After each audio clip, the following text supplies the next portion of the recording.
Well, Superman and Lois continues in its final season with its third episode.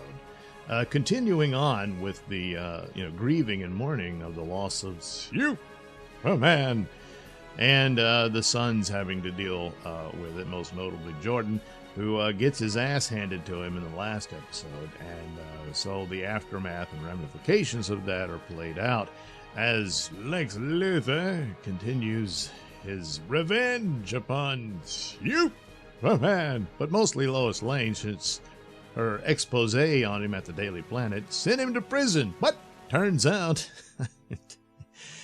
he didn't commit that particular crime, so Lois was fed a bill of goods, and of course that was Bruno Mannheim. So you would think Luthor would want to get revenge on him too, but, well, maybe he would have had the series not been cut so short, unfortunately. I understand it. It didn't get the views it deserved, which is a shame, but then, of course, most people figured CW couldn't produce anything, so they didn't bother to even give it a shot. So I mean, it is what it is. But man, easily one of the best superhero shows available, in spite of the elements against it. But I guess it was just too late. But anyway, I always bring that up ad nauseum, and I apologize. For this episode, very well done, and utilizing the situation they're in. You know the old saying, you get lemons, you got to make lemonade. So the cast was pretty much cut in half due to costs and whatnot, and so the remaining storylines, they had to return as guest stars, so they're not full regulars anymore. And so you would expect a lot of their stories to get wrapped up, perhaps only in one episode. And such was the case with Sam Lane. He has a very good performance here, and we do get more of the backstory. There's going to be these flashbacks, I imagine, throughout, and how he found out about Clark Kent being Superman, and the struggle he had with him marrying his daughter, and him, he was protecting his little girl and all this stuff, and yet he really couldn't. And ultimately, he fulfills that role to the bitter end in this episode. Yeah, you know how that goes. Had the series had more life to it and would continue on, would they ultimately do this sort of ending for Sam Lane? Probably.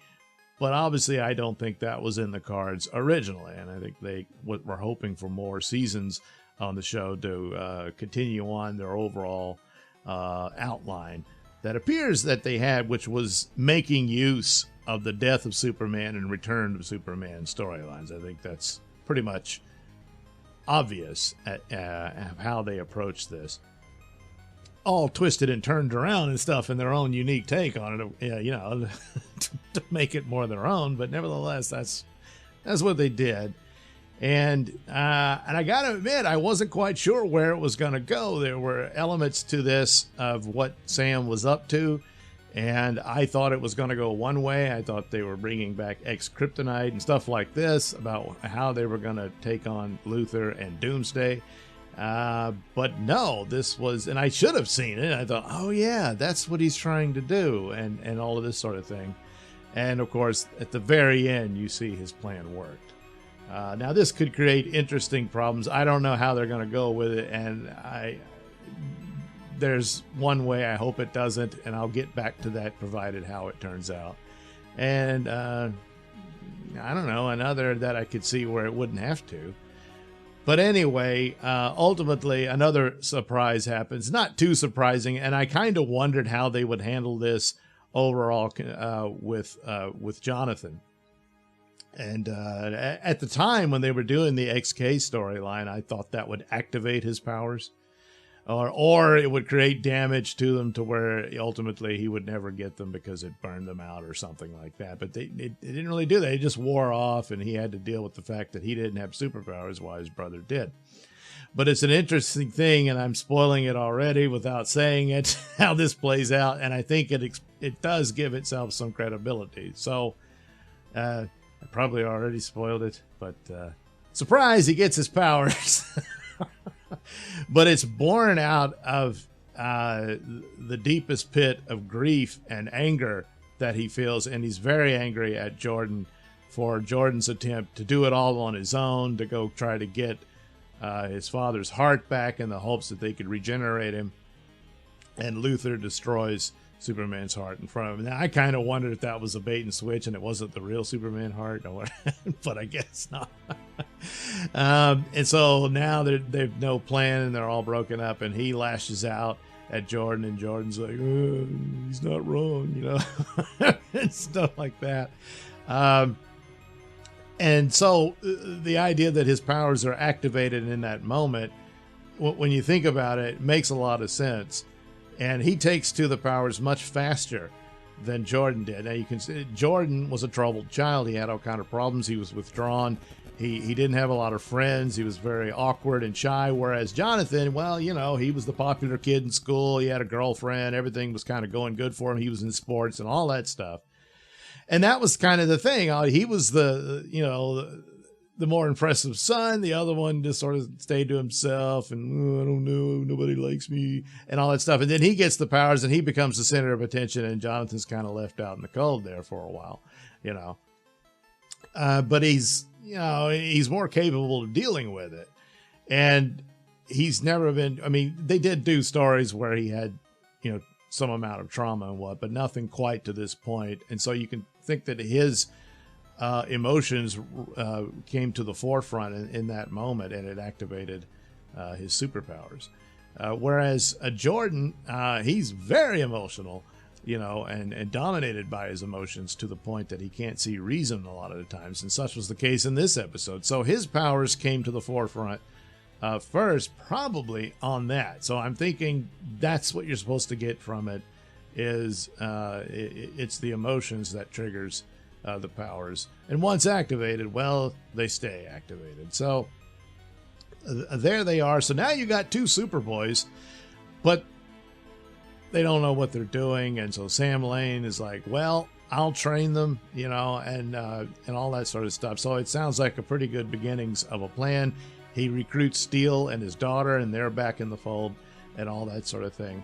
But Luthor finds out that Sam Lane knows where Luthor's daughter is, and he wants to find her. Sam Lane refuses. He extorts one of Sam's soldiers, who goes in, and this sets up the business to where Sam had a plan to find a donor heart for Clark and inject it with a serum derived from Clark's blood. So yeah, why not go for broke, see if it works? But he hadn't had time to find a donor. He gets shot. Yeah, he's dying, so he injects himself with the serum. Now, at the time, I thought this was going to give him superpowers, and it was going to be a battle between him and Doomsday. Nope, that's not what happened. Doomsday shows up and kills Sam Lane in front of Lois, and then flies away because he refused to tell Luthor where Luthor's daughter was. And so there you are. But then after that's over with, and it went the way they Steel and his daughter tried to fight Doomsday, but they really had no chance of defeating him. They only delayed him. And so Sam's plan plays out. He had told Steel what he was up to, and so Steel carried it out, brought his body to the Fortress of Solitude, and told the AI Lara what to do. And she's like, I don't know if this will work. He says, well, try it, you know. So they do, and of course, last few seconds of the show, Superman wakes up. So not quite the way I thought it would go, you know, but so there's that. And the performances are great. The flashbacks, of course, give you more backstory to the overall story, which you can kind of figure out anyway, a lot of that, but it's just giving you a little view to the early days of Superman and Lois. That was, you know, all in the past, but by the time the show starts, but, you know, still a lot of classic scenery of Superman, Daily Planet, and all that. And so there you are.